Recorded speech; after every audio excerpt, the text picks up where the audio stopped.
Raising the bar of excellence. How hard could it be?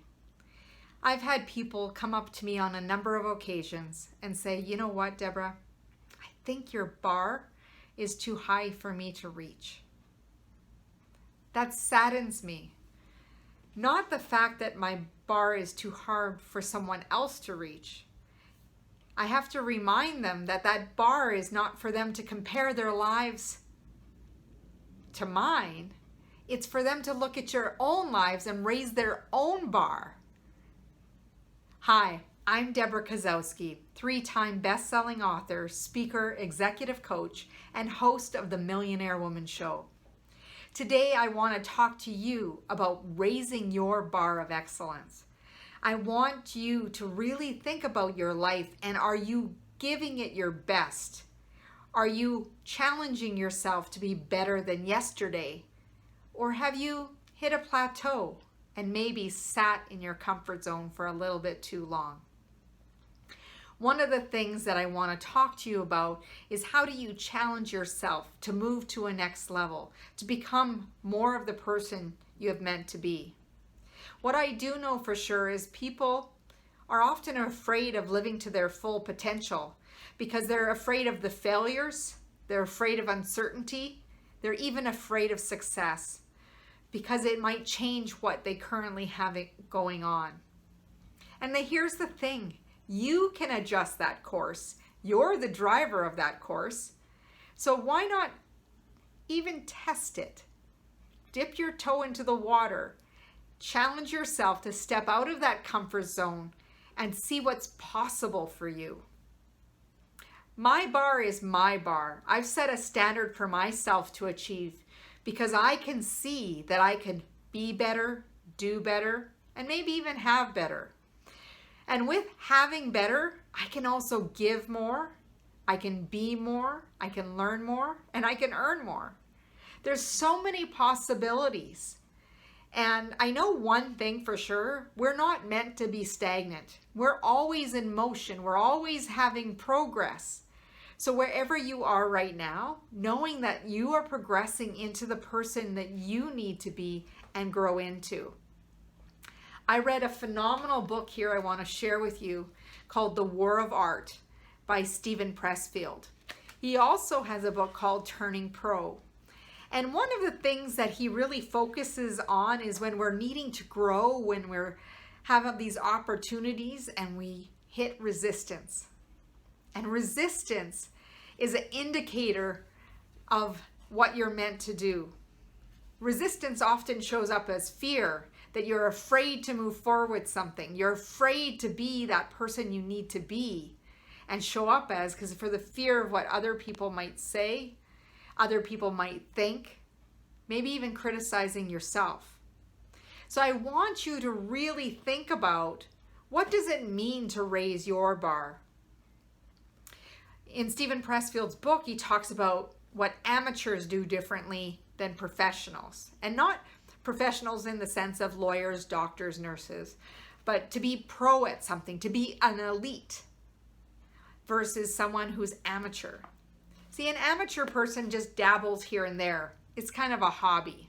When they feel like it, they might do it, right? Versus a professional, somebody who considers themselves a pro or striving to be a pro, they're going to do things no matter what.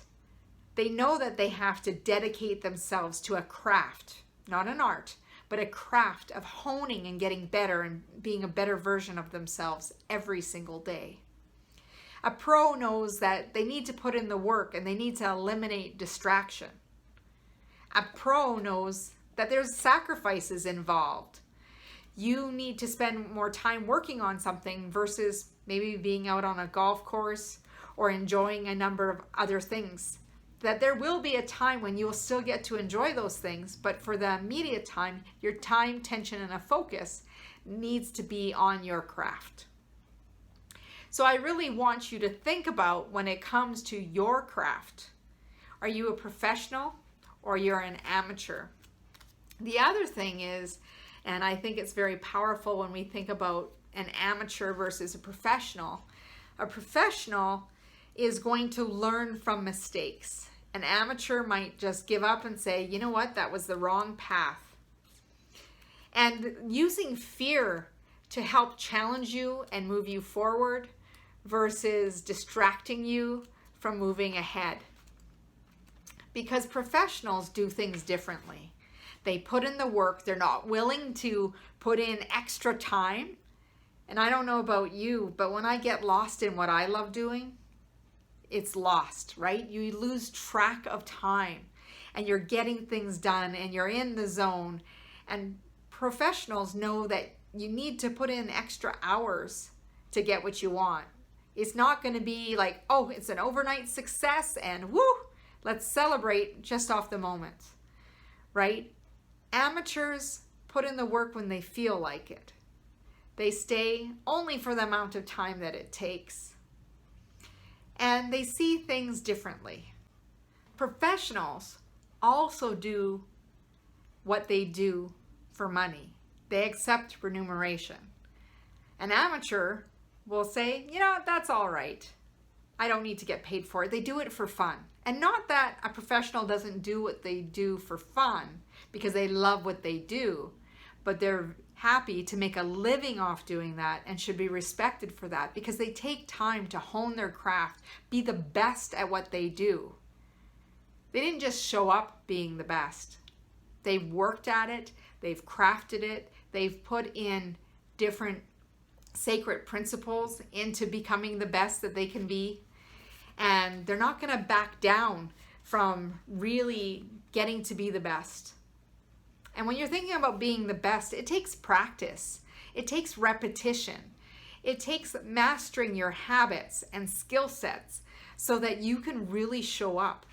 But how do you become a pro?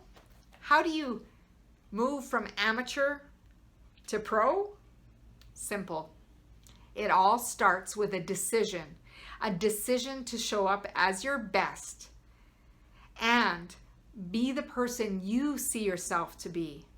That you can push a little bit harder, do a little bit better every single day. You can learn and improve your productivity. You can learn and improve profitability. You can become better at what you do best. And you know, it's not about getting better at all the weaknesses. People are like, oh, you should improve your weaknesses. And I love how John C. Maxwell says, if my weakness is sitting at maybe a 2 or a 4, if I work hard at that weakness, I might get it to a 3, maybe a 5. But if I take my strength, that could be a 7 or an 8, and push, and I can become an 8 or a 9 or even a 10, what would that do? So I choose to focus on strengths. So start choosing to be the pro that you see yourself to be. Pro in being the best at your craft. Master the techniques. Master what you do. Become the best. And do not be afraid to own it. And be the best that you can be. People are like, oh, that's going to be bragging. Well, here's the thing. Quit being the world's best kept secret. Because if you are showing up as the best and you are delivering the best, don't you think we deserve to know about it? Holding yourself back is wrong. Bragging to make others feel bad is wrong. When you're showing up as the best that you can be, there's nothing wrong with that because you are giving the best. If more people raised their bar and showed up as the best them that they could be the best you can be, we would see a whole different shift in our culture. Instead, we have people saying, you know what? That's good enough. Oh, that takes too much effort. Stop it. Start really focusing on being the best version that you can be, honing the craft, improving yourself, reflecting, becoming self-aware of those habits, getting feedback from other people of what they see as your strengths and weaknesses, and choose to focus on not the weaknesses, but the strengths of where you can become better every single day. I'm Debra Kasowski. go out and raise your bar, go over to my website at www.debrakasowski.com, where you could sign up for my newsletter, Success Secrets newsletter, where you'll get tips and strategies every 2 weeks, as well as the free ebook of 21 Habits High Achievers Kick to Achieve Success. Thank you for joining me, and live your life rich from the inside out.